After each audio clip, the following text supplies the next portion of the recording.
capítulo 11, a partir do versículo 1.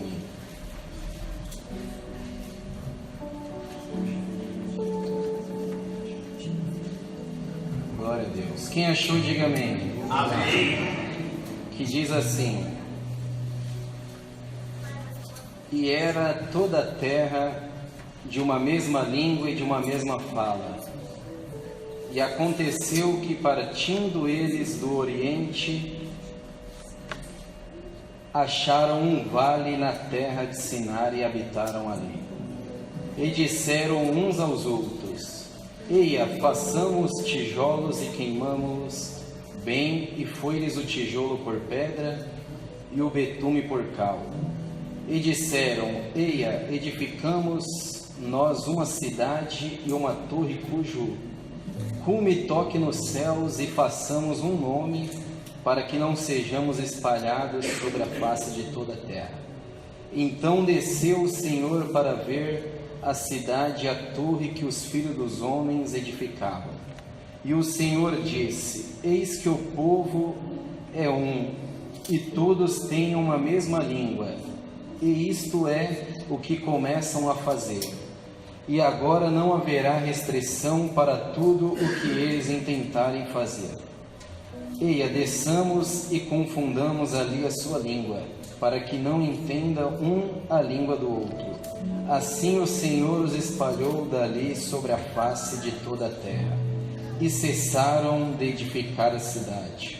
Por isso se chamou o seu nome, Babel, porquanto ali confundiu o Senhor a língua de toda a terra, e dali os espalhou o Senhor sobre a face de toda a terra. Amém?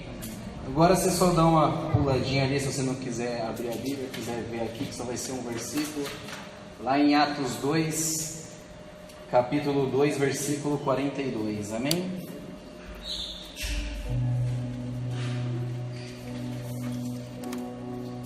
Atos 2, capítulo 2, versículo 42.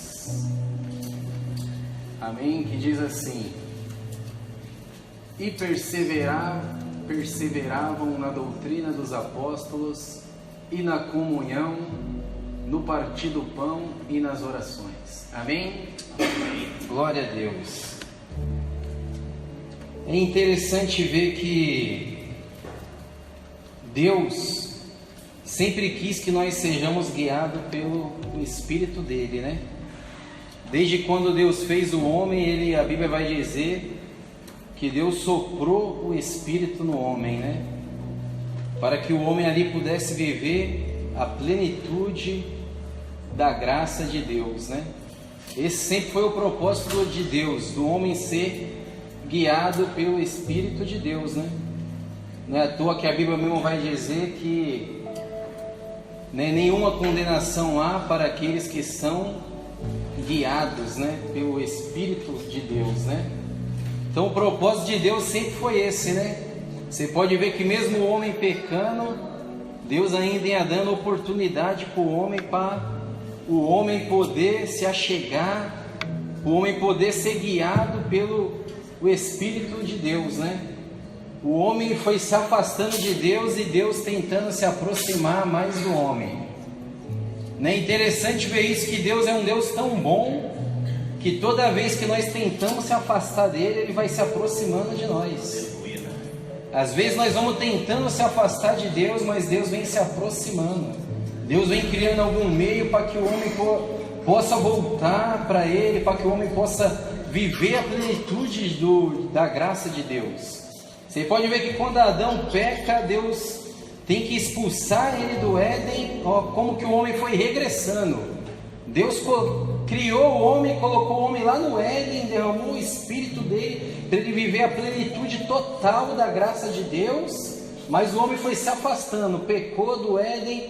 A Bíblia vai dizer que Deus expulsou o homem para fora do Éden, ficou diante da face de Deus, e Adão e Eva têm relação, nasce Caim e Abel. Caim mata Abel, e agora a Bíblia vai dizer que Caim leva para o campo. Estava no Éden, foi para fora do Éden foi para o campo, e no campo matou, e a Bíblia vai dizer que agora Deus coloca um sinal em Caim. Caim começa a andar errante, vagabundo pela terra. Ou seja, o homem foi cada vez mais se distanciando da presença de Deus. Mas por Deus ser um Deus tão bom, um Deus tão de graça, de amor, Deus vai lá agora e envia Jesus para que Jesus possa abrir aquele caminho novamente da onde o homem vivia, lá no Santo dos Santos, na graça de Deus, lá no Éden, sentindo a presença de Deus. Agora a Bíblia vai dizer que Jesus vem e morre na cruz para que possa abrir de novamente aquele caminho na qual o homem tinha regressado. Agora vem Jesus, o próprio Deus, começa a andar na terra em forma de homem, e agora ele vai e morre na cruz para que possa abrir o caminho novamente para eu e você poder entrar. Olha só que Deus de resgate, que Deus tão bom é esse. A Bíblia vai dizer que pelo novo e vivo caminho nós podemos entrar pelo Santo dos Santos. O homem se afastou do Éden, mas só que Jesus foi lá e abriu agora um novo caminho.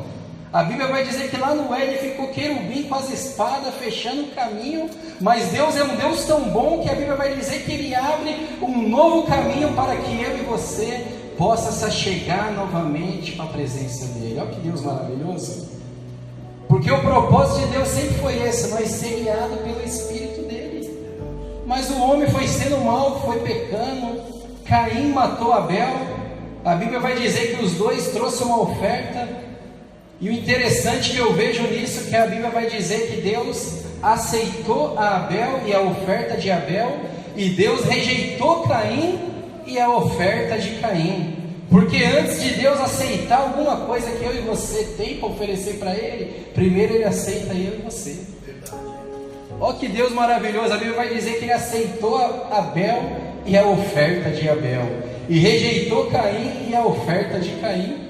Porque Deus não está preocupado com aquilo que nós temos para trazer para Ele. Ele está preocupado primeiro comigo e com você. O que nós temos para trazer para Ele vai ser a consequência de como nós vamos se achegar até Ele.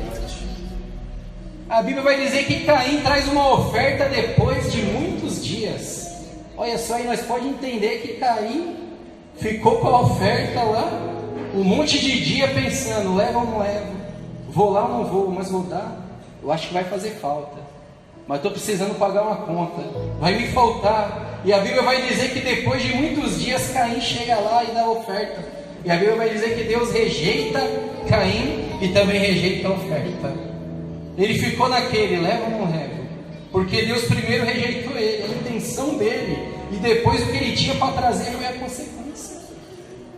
Então o homem foi pecando tanto, e Deus querendo se aproximar, querendo conduzir o homem pelo Espírito dele, até que chegou um tempo que Deus não aguentou mais. E a Bíblia vai dizer em Gênesis 6 que Deus olha lá do céu e Ele diz, me arrependo de ter feito o homem, eu vejo que o homem é mau, agora eu vou me retirar o meu Espírito dele e vou mandar um dilúvio sobre a terra. Todos nós conhecemos a história.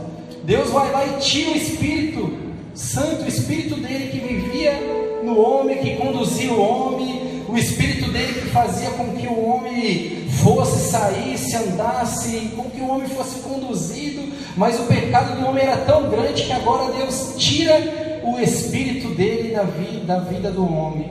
E agora, quando nós se depara aqui, o homem que vivia a graça de Deus absoluta, que vivia na presença de Deus, agora o homem está construindo uma torre para chegar ao céu, totalmente fora do propósito que Deus tinha colocado e determinado para o homem, que era, vai e se multiplica, se espalha, enche a terra. Agora o homem sem o Espírito Santo está vendo que o homem só faz besteira. Deus manda espalhar, encher a terra, e o homem está querendo juntar tudo num miolo ali para querer fazer uma Babel, para querer fazer uma torre para poder chegar até o céu. O homem sem o Espírito Santo só faz bobagem. Pensa só eu e você quando vivia no mundo sem o Espírito Santo, tanto de loucura que nós já fizemos. Só a graça de Deus. O homem sem o Espírito Santo só vive fazendo torres torres, não pode ser uma Babel como foi aqui, mas ele vive fazendo torre, querendo chegar de um jeito, querendo fazer da sua maneira, querendo dar um jeitinho para ver se vai dar certo, né? Aquele, como diz, aquele jeitinho brasileiro. O homem vive querendo dar um jeitinho brasileiro para conseguir fazer as coisas. Eu vou fazer assim, talvez o meu casamento vai bem. Eu vou fazer assim, talvez as coisas financeiras vai prosperar.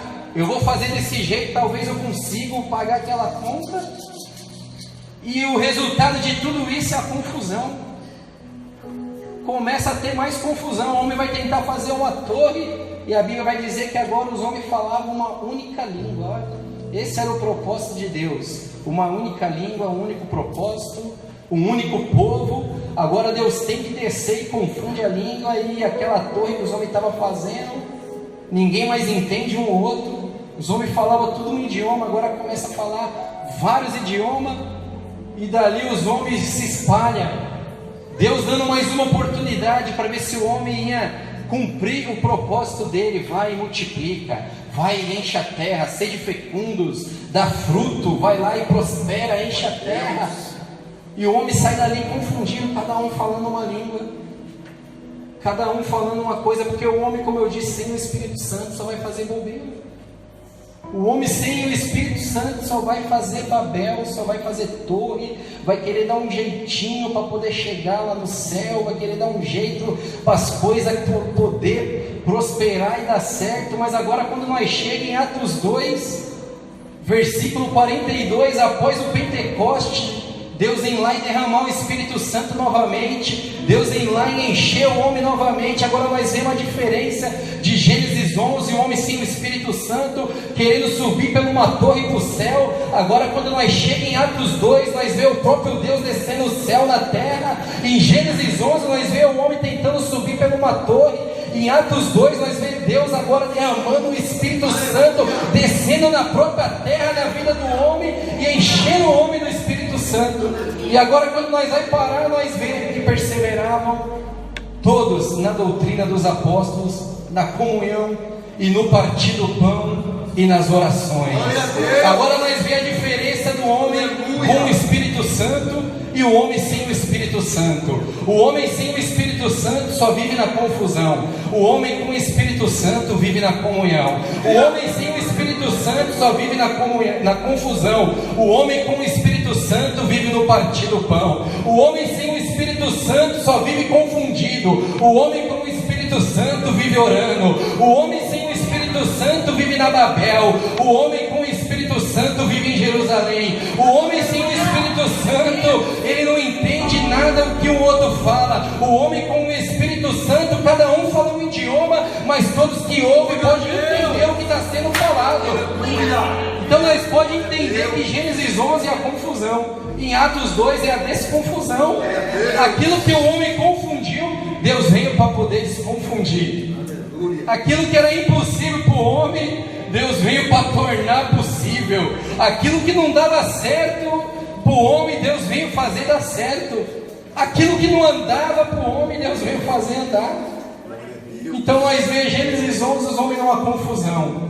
Nós vemos em Atos 2 os homens cheios do Espírito Santo, podendo cada um falando numa língua, mas todo mundo que ouvia entendia. Porque o homem sem o Espírito Santo, ele só vai viver na confusão, só vai viver na disputa, só vai fazer bobeira. Nós podemos ver os próprios discípulos de Jesus, antes de ser batizado com o Espírito Santo, Pedro e João viviam numa disputa, numa Babel tremenda. É o homem sem o Espírito Santo, ele só vive na disputa das coisas no dia a dia. Ele quer disputar no trabalho, como que ele vai ser melhor do que o outro, para poder ser promovido, para puxar o tapete do outro. Ele vai querer disputar em todas as coisas que ele faz. Ele vai viver uma Babel, vai ter confusão, ele vai querer arrumar alguma encrenca, alguma coisa. É o homem sem o Espírito Santo. Jesus chama Pedro e João, estava cada um num barco. Nós já pode ver que os dois já eram concorrentes, cada um com uma empresa de pesca, de pescaria, cada um num barco, e os dois aí caminhando. E eu lendo isso, eu vou entendendo que os dois já tinham uma rixinha, já desde aí, de quando Jesus chamou eles, uma rixinha. Não tem aquela rixa lá de trás, que sempre tem alguém que tem, né, aquele negócio do passado, que aquele cara que não se dá muito bem. Os dois tinham esse negócio, que Jesus chama os dois, cada um estava numa. Jesus passa primeiro e chama Pedro, mais adiante chama João e Tiago. Os dois, cada um do lado do outro, pescando. Os dois frustrados, não conseguiam pescar nada. Sem o Espírito Santo, o homem só vive frustrado, só vive com a rede vazia. Agora nós vemos lá na frente, o homem com o Espírito Santo, não cabe nem peixe na rede. E Jesus chama eles, os dois viviam uma rixa.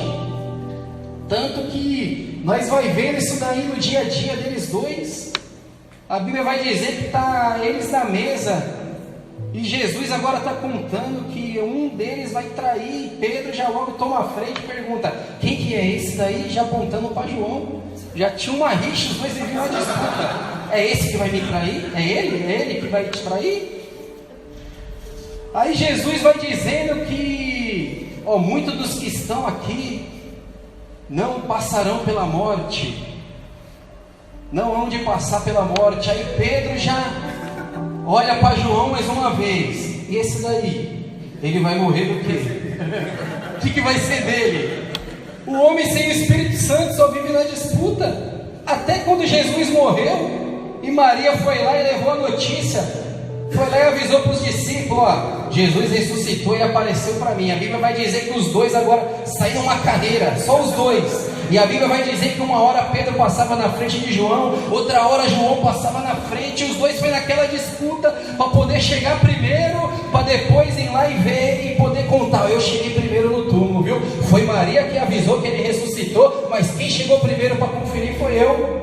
O homem sem o Espírito Santo só vive a Babel, só vive a disputa, só vive disputando quem vai ser melhor, quem vai conseguir mais, quem dá mais certo, quem tem mais dinheiro, quem tem o carro melhor, quem tem mais status, quem tem mais fama, quem prega mais, quem chega primeiro, quem vai primeiro. O homem só vive na disputa sem o Espírito Santo. Mas agora nós vemos, depois de Atos 2, aqueles que viviam na disputa, eles em Atos 2 vai ser batizado. E agora Pedro e João estavam lá no meio dos 120. E quando nós vai agora em Atos 3, aqueles que viviam disputando quem ia chegar primeiro no túmulo, aqueles que viviam disputando quem pescava mais, em Atos 3 nós vai ver que a Bíblia vai dizer que está indo Pedro e João na oração nona, junto e como templo Formosa. E quando chega no templo, tem uma aleijada, e Pedro já olha e diz: eu não tenho prata e nem ouro, mas o que eu tenho eu te dou. Levanta e anda em nome de Jesus.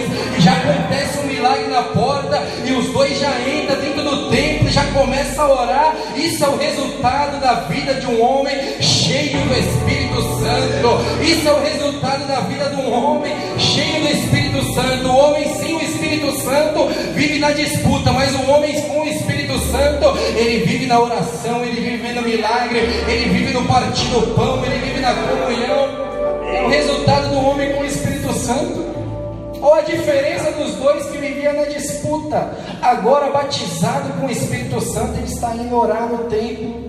E a Bíblia vai dizer que depois do milagre teve um alvoroço e os dois foram presos. A Bíblia vai dizer em Atos 4 que agora os dois vão parar presos na mesma cela. Olha só que tremendo, eu estava vendo isso hoje, que tremendo que Deus faz. Os dois que não se davam bem, agora estão os dois dentro de uma cela, cara a cara, não tem mais ninguém para conversar. Vai chamar o carcereiro, ele não vai poder fazer nada, não vai estar nem aí. Tá os dois agora, um olhando para a cara do outro, e eu começo a imaginar que Deus faz cada coisa tremenda mesmo. Pode ver que é assim até no emprego. Aquela pessoa que você não gosta mais, o encarregado vai colocar sempre você junto para fazer alguma coisa.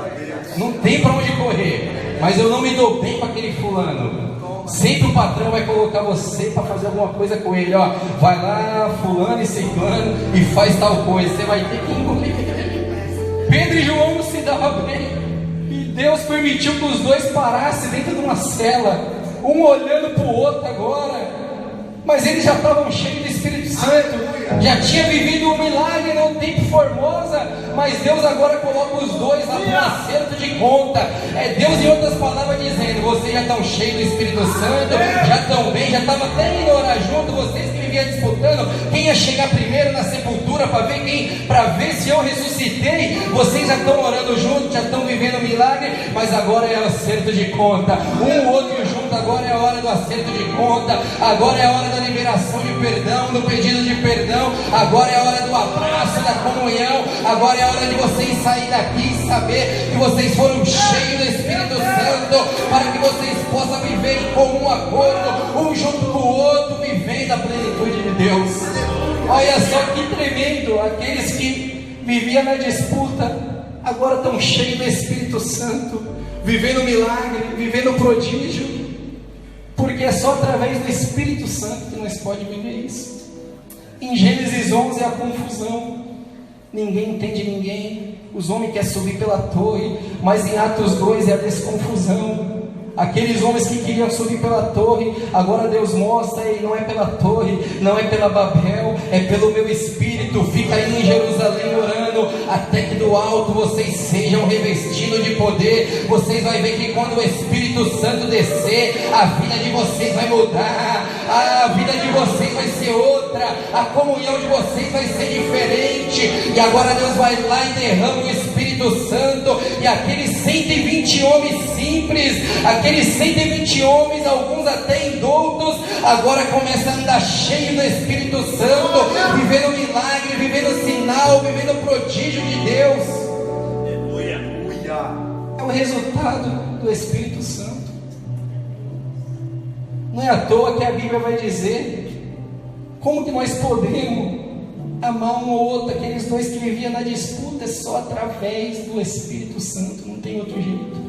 Romanos 5,5 vai dizer que Deus derramou o amor dele em nossos corações através do Espírito Santo. Como que nós podemos amar? É só através do Espírito Santo. Não tem como eu dizer que estou cheio do Espírito Santo se eu não amo. Se eu não amo, eu não estou cheio do Espírito Santo. Eu estou cheio de ilusão, de engano de mim mesmo. Mas se eu amo, eu tenho que... Se eu estou cheio do Espírito Santo, eu tenho que amar. Porque a Bíblia vai dizer que Ele derramou o amor dEle pelo seu Espírito Santo. É o resultado do Espírito Santo. Jesus mesmo disse isso. A maior identidade de um discípulo não é alguém ver, andar com uma Bíblia na mão. A maior identidade de um discípulo não é eu estar aqui pregando, falando alguma coisa da Bíblia, conhecendo algum versículo decorado. Isso não é a maior identidade de um discípulo. A maior identidade de um discípulo não é eu fazer um milagre extraordinário. A maior identidade de discípulo não é eu entregar uma profecia e acontecer na mesma hora. A maior identidade de discípulo não é eu revelar tudo da vida de uma pessoa que eu nunca vi na vida, mas a maior identidade de discípulo é o amor, porque Jesus mesmo disse em João capítulo 13 versículo 45: nisto todos conhecerão que vocês são meus discípulos, se vocês amarem uns aos outros. Então é assim que nós somos conhecidos como discípulos de Jesus. É quando nós amamos um ao outro, é quando nós temos comunhão um com o outro. É assim que nós somos conhecidos. E às vezes nós queremos ser conhecidos como discípulos de Jesus por nós carregar uma Bíblia na mão. Bíblia na mão, um monte de gente carrega, não muda nada. Qualquer religião, a maioria se fundamenta na Bíblia. Até a facção PCC, no estatuto dela, se é uma facção criminosa, eles se baseiam nos 10 mandamentos, colocando as regras deles criminosas. Então um monte de gente por aí se baseia em alguma coisa da Bíblia, falando qualquer loucura. Mas agora a identidade do discípulo é o amor. É isso que vão conhecer que eu e você somos discípulos de Jesus. É através do amor. A Bíblia vai dizer que o amor tudo suporta. É através do amor. Então não adianta eu ser um crente que eu oro 12 horas por dia, mas se eu não amar muitas coisas, eu não vou comer oração, não vai conseguir suportar. Não adianta eu ser um expert na Bíblia, mas se eu não amar muitas coisas, eu não vou conseguir conseguir suportar é através do amor, é somente pelo amor. João mesmo, como que pode João, que quando Jesus chama ele, Tiago, ele mesmo dá um nome, e João e Tiago, filhos do trovão, como é que pode um homem que era chamado filho do trovão, agora é chamado o discípulo amado? Como é que pode Deus mudar a vida de uma maneira de um homem que João, às vezes nós lê as cartas de João, nós pensamos que João sempre foi bonzinho, a vida toda, mas nós vê lá quando não aceitaram eles em Samaria, João queria fazer descer fogo do céu e matar todo mundo. Então como é que pode um homem que era ruim, agora ser um homem que quando ele vai falar com a igreja é filhinhos, filhinhos, amais uns aos outros, perdoai uns aos outros, quem não ama não é nascido de Deus. Como é que pode agora? É só através do Espírito Santo, é só através do amor de Deus. O Espírito Santo pode mudar qualquer história, o Espírito Santo pode mudar o mais vil pecador numa pessoa que ama. Como é que pode isso?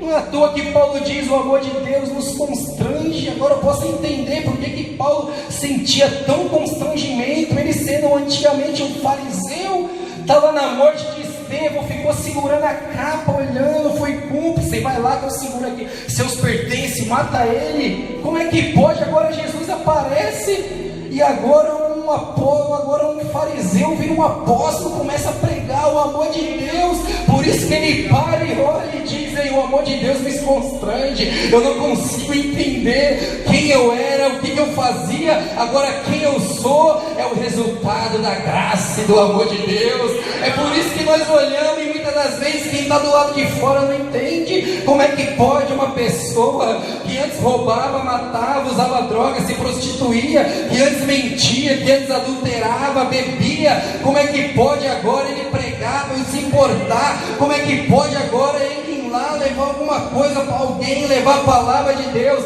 É só através do Espírito Santo, é o amor de Deus que faz tudo isso.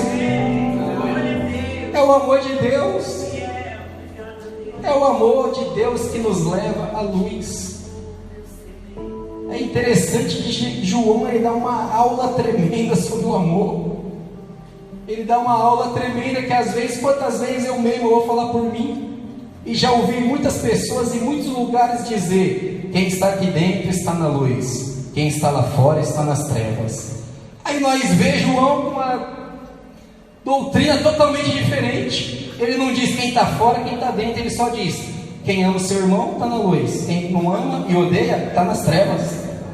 Então eu posso entender que eu posso estar aqui dentro, está nas trevas pura, e quem está lá fora está brilhando mais do que eu, porque ele ama o próximo, ele se importa com as pessoas, ele é gracioso, é generoso, é misericordioso. Então ele está brilhando mais do que eu. Só falta deixar Jesus entrar na vida dele, mas ele está mais próximo, se bobear, até do céu do que eu. Se eu não amar, é através do amor. E que quer amar o próximo? É ficar ali abraçando: meu irmão, você é muito. Não. O amar o próximo é manifestado no dia a dia, na nossa vida cotidiana, no nosso dia a dia. Porque eu falar de amor aqui é muito fácil, mas no meu dia a dia eu amar as pessoas, que aí vai ser demonstrado. Não é à toa que em próprio Hebreus capítulo 13, versículo 13, versículo 12 e 13 vai dizer que Jesus morreu fora do arraial. Então nós também devemos ir para fora do arraial levando o seu vitupério. O que eu posso entender com isso? Que a maior mensagem está lá fora. Em outras palavras, Hebreus estava querendo dizer o quê? Que nós devemos levar fora do arraial. Ele estava escrevendo para um monte de judeu, que os judeus pensavam que só era no arraial, só era no templo, só era no tabernáculo. Agora ele diz: ei, Jesus morreu fora do arraial, ou seja, Jesus morreu fora para todos, para o mundo. Então vocês também devem ir fora do arraial, levar esta mensagem, levar este amor. É no dia a dia, porque se for apenas aqui, apenas em um local marcado, numa hora, é muito pouco. Aqui só é um local como se fosse um posto de gasolina. Eu paro aqui, abasteço, distribuo um pouquinho para alguém também que está vazio, e lá fora nós saímos distribuindo tudo isso daí, lá fora para o mundo, levando o vitupério, a mensagem de cruz, da cruz fora da Arraial. Ou seja, é no trabalho, é na escola, é no dia a dia, é no meio dos vizinhos, é no meio dos amigos, dos colegas, dos parentes, da família, é na casa, é na escola, é no trabalho, é em todo lugar, levando a mensagem fora do Arraial. É isso que ele vai dizer, levar a mensagem fora do Arraial. É só através do amor de Deus. É o amor de Deus que faz isso. É o amor de Deus, é a mensagem de Jesus. Foi esse o amor. Ele vai dizer: ei, se a sua justiça não exceder a dos fariseus e escribas, de maneira nenhuma vocês vão entrar no reino dos céus. Os fariseus e escribas eram olho por olho, dente por dente. Ele está dizendo: ei, excede isso. Perdoa quem te persegue, ora por quem está te caluniando, ama quem te odeia. É o exceder, é a mensagem do amor, é a mensagem, porque se nós não perdoar, nem Deus vai nos perdoar. Jesus que falou, falou: perdoa uns aos outros, para que o vosso Pai Celeste também nos perdoe. E muitas das vezes nós queremos fazer uma oração de fariseu: Jesus, eu sei que eu errei ontem, me perdoa, Pai, tem misericórdia, porque o Senhor é bom. Mas nós não perdoou outra pessoa. Não perdoou nada não, esse daí eu não quero nem papo com ele, que vai para longe de mim. Esse não tem jeito, essa daí não tem jeito, larguei de mão, esse daí eu nem oro mais, esse daí nem Deus não dá jeito. Mas Jesus falou que nós temos que perdoar, para que Deus também nos perdoe. Então o nosso perdão está condicionado se nós perdoamos. Se eu perdoo, Deus me perdoa. Se eu não perdoo, Ele não me perdoa. É simples assim. É a mensagem do amor. Foi isso que Jesus manifestou. Como é que pode homens que viviam disputando agora estar junto? Cada um falando uma língua, mas todo mundo se entendendo. É por causa do amor. E o Espírito Santo traz esse amor. O Espírito Santo traz esta unidade. O Espírito Santo traz este amor. É a mensagem de Jesus. É a mensagem do amor. É a mensagem, como é que pode ele amar até Judas, o traidor que nós lascamos o pau. Jesus amou ele até a última hora, ele não deixou de amar. Judas foi lá para trair ele, deu um beijo. Jesus já sabia, Jesus ainda olha e diz: amigo, o que fazes aqui? Como é que pode chamar de amigo alguém que sabe que vai te trair? Em outras palavras, Jesus estava querendo dizer: você deixou de ser meu amigo, eu sei que você vai me trair, você não me ama, mas eu continuo te amando, eu continuo sendo seu amigo. Você foi infiel, mas eu continuo sendo fiel. Você não falou, não andou no que eu falei, mas eu continuo te amando, eu continuo estando junto contigo. Ainda dá tempo de você se arrepender, porque eu te amo e quero mudar a tua história. Então é essa mensagem do amor que Jesus quer falar hoje ao nosso coração. É essa mensagem. Por que nós amamos? Às vezes é fácil falar, mas no nosso dia a dia eu sei que é difícil. Como que nós vamos amar alguém que nós sabemos que calunia nós, que tem raiva de nós? Como que nós vamos amar? E o amor é estar ali junto, falar: não, ele me odeia, quer me ver morto, mas eu vou estar lá atrás dele. Lógico que não, é perigoso, ele até me matar. Se ele quer me ver morto, eu não vou nem atrás dele. Não preciso estar amando ali, demonstrando para ele. Mas amar é eu ver muito mais além. É só através do amor. O amor, eu posso olhar para uma pessoa mentirosa e não apontar o dedo e dizer: ele é um mentiroso. Mas eu posso olhar para uma pessoa que eu sei que é mentirosa, mas através do amor eu ver muito mais além. Ele é hoje desse jeito, mas eu sei que ele pode mudar. Ou ele está mentindo hoje, mas um dia eu sei que ele já falou a verdade. É olhar para uma pessoa arrogante e eu ver através daquela arrogância, eu posso ver ele está assim porque ele pode ter algum trauma, alguma coisa, uma doença na alma. Por isso que ele age assim, por isso que ele age desse jeito. É o amor, faz eu poder enxergar além daquilo que eu estou vendo fisicamente. O amor me faz ver muito mais além. É o amor. Porque não tem como, todo mundo que se encontrou com Jesus é ex alguma coisa. Não precisa ser que nem eu, um ex-presidiário, mas todo mundo que se encontrou com Jesus é ex alguma coisa. Ele pode ser um ex-arrogante. Ele era um arrogante, se encontrou com Jesus, é um ex-arrogante. Ele era um mentiroso, se encontrou com Jesus, é um ex-mentiroso. Ele era um deprimido, se encontrou com Jesus, é um ex-deprimido. Ele bebia, se encontrou com Jesus, é um ex-beberrão. Ele era um adúltero, se encontrou com Jesus, é um ex-adúltero. Ele era qualquer coisa, se encontrou com Jesus. Uma coisa eu posso aprender, que todo mundo que se encontra com Jesus passa a ser ex alguma coisa. Ele era alguma coisa e passa a ser ex alguma coisa. Agora a única coisa que eu tenho certeza de quem se encontrou com Jesus, a única coisa que ele não era justo. Porque se ele for justo, se encontrou com Jesus, ele vai ser um ex justo. E se ele é um ex justo, ele vai ser um atual injusto. Então a única coisa que eu e você não era, quando se encontrou com Jesus, era justo. Nós podíamos ser qualquer coisa, mas menos justo. Mas se encontramos com Jesus, Ele nos justificou, nos perdoou, nos purificou, nos amou, nos lavou, nos deu um novo nome, nos deu uma nova esperança, nos deu uma nova visão. Ele derramou um amor no meu e no teu coração, e ainda disse: vai adiante, vai, que você vai conseguir, vai dar certo.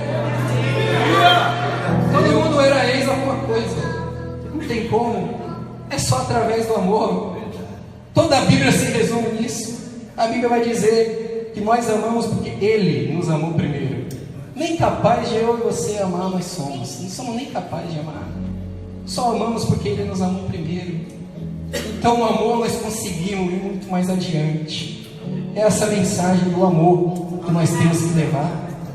O mundo está cansado de ouvir tanta coisa. Eu estava no leprosário ontem, no domingo, e eu estava falando sobre isso. Eu falei, o mundo está cansado. Aqui no leprosário vem católico, vem espírita, vem testemunha de Jeová, vem mais não sei que trem, que diabo que vem aqui. Eles estão cansados de escutar essas ladainhas. Eles estão cansados, muitas das vezes até nós mesmos evangélicos vamos evangelizar alguém, mas levando uma religião, que você tal, isso e aquilo. O mundo está cansado de tudo isso. O que o mundo precisa é do amor de Cristo, é da cruz. Porque Jesus mesmo morreu na cruz, mostrando a maior prova de amor. Não existe prova maior de amor do que essa. Jesus morreu na cruz, a Bíblia mesmo vai dizer, porque Deus amou o mundo de tal maneira. Que maneira que é essa? Nem João soube explicar. Tal maneira, João falou, eu não vou nem colocar que maneira que é, que eu posso estar pecando errando, então eu vou falar tal maneira, porque eu não sei que maneira que é essa. Um Deus todo poderoso descer na terra, andar, comer o mesmo pão que eu e você come, beber a mesma água, deitar na mesma cama, ter as mesmas necessidades, as mesmas angústias, as mesmas lágrimas, ter os mesmos sentimentos, para morrer na cruz, para demonstrar o amor por mim, por você que não merecia. É uma tal maneira. Deus amou o mundo. Deus não amou apenas eu e você. Deus não amou apenas um ali afora. Deus não amou apenas tal lugar, tal pessoa, mas Deus amou o mundo. Quer dizer, Deus amou todos. Deus amou todos. Deus amou eu e você. Deus amou o macumbeiro. Deus amou o católico. Deus amou o espírita. Deus amou o mentiroso. Deus amou o que fala a verdade. Deus amou o justo. Deus amou o injusto. Deus amou o ladrão. Deus amou o que não rouba. Deus amou o que mata. Deus amou aquele que leva para a vida.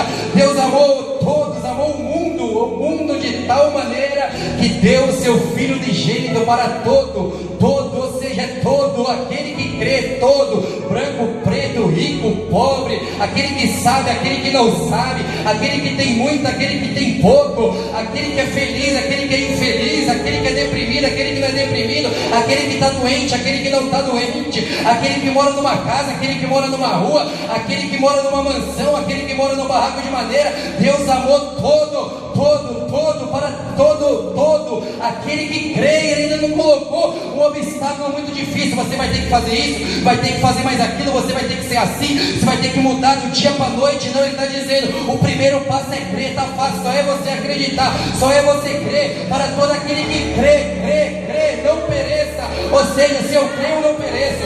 Se eu acreditar, eu não vou perecer. Se eu acreditar, eu não vou morrer. Se eu acreditar, eu não vou ser não vou para o inferno. Se eu acreditar, eu não vou estar perdido.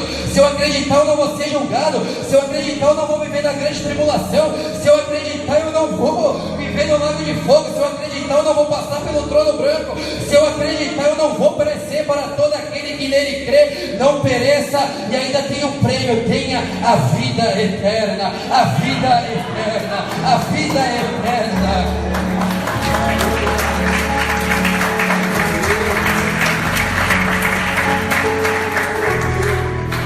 É o amor, é a maior prova de amor que existe.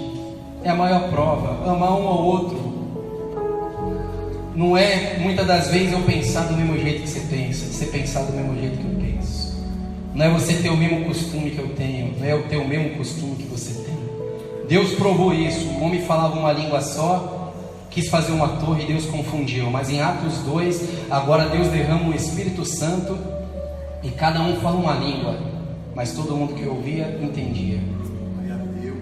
Amar um ou outro é isso. Eu falo um idioma, você fala o outro, mas nós se entende. Eu penso de um jeito, você pensa de outro, mas nós se entende. Eu me visto de um jeito, você se veste de outro, mas nós se entende. Eu tenho um pensamento em uma determinada situação, você tem de outro, mas nós se entende. Eu quero fazer de um jeito, você quer fazer de outro, mas nós se entende. Eu fui chamado para uma coisa, você foi chamado para outra, mas nós se entende. Um prega, o outro louva, mas os dois se entendem, porque sabe que o único alvo é a cruz. É isso que o Espírito Santo traz. É esse o amor, não é eu ser igual a você e você ser igual a mim. É nós ser diferente, mas poder amar um ao outro e se entender e saber que nós temos o mesmo Espírito e servimos ao mesmo Deus Todo-Poderoso. Quem crê nisso daí? Glória a Deus. Para encerrar, abraça seu irmão que está do lado aí. Não importa se é homem ou mulher, nós somos todos irmãos. Jesus mesmo ensinou isso na oração do Pai Nosso. Ele disse: Pai Nosso. Jesus foi coletivo. Pai Nosso, Pão Nosso, perdoa nossos pecados, as nossas dívidas, nossos devedores. Ele colocou tudo no coletivo. Pai Nosso. Eu só posso dizer que o Pai é nosso se eu ter você primeiro como meu irmão. Porque se o Pai é nosso, eu não tenho você como meu irmão, como que eu vou dizer que é nosso? Para ser nosso, tem que ser meu irmão. Então até aí, Jesus na oração do Pai Nosso, Ele deixou que para eu e você poder orar, nós temos que primeiro amar. Amém? Você crê nisso? Dá uma salva de palmas para Jesus.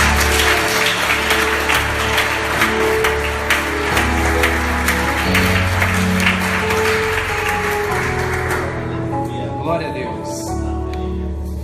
E diante dessa palavra do amor de Deus, né? Deus, eu creio que hoje Ele mostrou o quanto nós nos ama. Nem mostrou não, né? Ele só falou um pouquinho ali, né? O quanto nós nos ama. Eu acho que não teria como nós falar do amor de Deus por completo. Eu acho que não há ser humano que possa falar dele total. Diante dessa palavra eu queria saber se alguém que está afastado do caminho do Senhor, ou que não serve ainda a Jesus, que está vindo ter um encontro com Ele, que está vindo, às vezes nós falamos aceitar, eu também falo, eu sei que é um costume, mas hoje Deus quer falar de uma forma mais particular, que você quer voltar a ser filho dele. Aleluia. Filho dele, porque não é assim, quem às vezes nós abandonamos nosso pai, né? Nosso pai terrestre, e assim é com Deus. Pode ser que tenha alguém que abandonou ao Pai Celestial, e Deus está dizendo: vem filho, vem hoje, eu nunca deixei de ser seu pai, eu só quero que você esteja comigo novamente. O amor de Deus, o amor do Pai é grande, que Jesus vai dizer que quem tem 99 ovelhas e perdendo uma, não vai lá e pega aquela perdida, coloca no ombro e traz. O amor de Deus, Ele traz no ombro. Nós estamos aqui não é porque nós somos fortes, por nós mesmos nós não viríamos, Ele nos trouxe no ombro, porque Ele nos ama. Tem alguém hoje aqui que quer se reconciliar com Jesus, que quer voltar para Jesus? Ele está dizendo: meu filho, eu tenho amor para você, vem aqui à frente. Talvez tantas pessoas te odiou, talvez você ouviu tantas palavras ruins, mas Deus está dizendo que Ele te ama.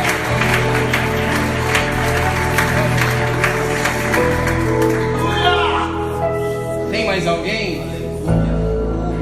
Deus, Ele quer derramar esse amor no meu e no teu coração. Amém, meu irmão? Como que é seu nome? Amém, Michele? Talvez muitas coisas você pode ter ouvido aí para fora, né? No dia a dia nós ouvimos. Mas Deus está dizendo hoje que Ele te ama, por isso que você está aqui. Ele não te deixou. Embora muitas coisas aconteceu, mas em todos os momentos, creia nisso, que até nos piores momentos da sua vida, nos piores erros que nós estamos fazendo, Ele ainda estava nos contemplando. Amém? Amém? Vamos orar então por ela. Amém? Estenda suas mãos aqui em direção a ela. Senhor Deus e Pai, oh Senhor, como o Senhor ensinou que o Senhor é o nosso Pai, então nós pedimos hoje, Senhor, pela Tua filha Michele, meu Pai, que o Senhor está recebendo-a de volta, meu Pai, porque o Senhor nunca a deixou, meu Pai. Nós pedimos hoje nesta noite, Senhor, que o Seu amor seja derramado, meu Pai, sobre o coração dela, sobre a vida dela, meu Pai. Que o Senhor guie ela, meu Pai, abençoando a vida dela, a casa dela, a família dela, meu Pai. Tudo, meu Pai, Senhor, dela, que o Senhor venha abençoar, meu Pai. Venha guardar e venha sustentar a Tua filha, meu Pai. E que todo este amor, meu Pai amado, que o Senhor tem para nos dar, Senhor, venha sustentar a Tua filha nos momentos difíceis, meu Pai. Nos momentos de tribulação, Senhor, que ela venha se lembrar dessa palavra, que o Senhor amou o mundo de tal maneira que veio aqui, meu Pai, e morreu por todos nós, Senhor. É isso que nós pedimos, meu Pai, e lhe agradecemos, crendo, meu Pai amado, na Tua vitória, em nome de Jesus.